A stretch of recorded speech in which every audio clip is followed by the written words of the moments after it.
Amici di Primo Canale di Dilettantissimo, un cordiale buon pomeriggio dall'Italo Ferrando, campionato di eccellenza. La sfida che vi proponiamo è quella tra la Genova Calcio e la capolista Ligorna. Il supporto tecnico affidato a Fabio Minetto, le riprese ad Andrea Giannotti.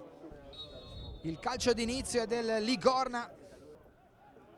Attenzione ancora Rossi, limite dell'area di rigore, cerca spazio, insieme a lui c'è Calcagno, la conclusione centrale. Prova a centrarsi Zunino, qua un bruttissimo contatto, crolla a terra Zunino, vediamo se ci saranno delle sanzioni. Qua c'è un cartellino giallo nei confronti di Digno, intervento che dobbiamo assolutamente rivedere. Con Balla sul punto di battuta, la conclusione! E vola Grosso a deviare in calcio d'angolo. Secondo tempo di Genova Calcio Ligorna. Attenzione che parte Balla, parte anche Arnulfo davanti al portiere, il pallonetto di Arnulfo che ha colpito male sciupando un'occasione ghiottissima.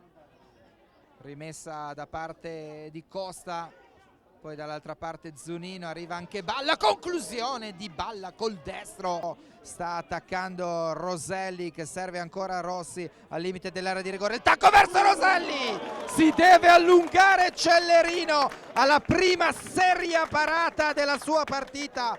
Pallone buono per Liguori, carica la conclusione, si deve allungare Grosso. Ecco adesso il fischio dell'arbitro, parte la battuta di Compagnone, molto tagliata al colpo di testa, da due passi cercato da Napello. Arriva adesso il triplice fischio. Partita disturbata dal vento, giusto lo 0-0 finale perché entrambe le squadre non hanno fatto poi così tanto per vincerla. Una curiosità, l'ultima domenica che vedrete qua accanto a me Fabio Minetto con i cappelli alla Zlatan Ibrahimovic, perché in settimana se li taglierà.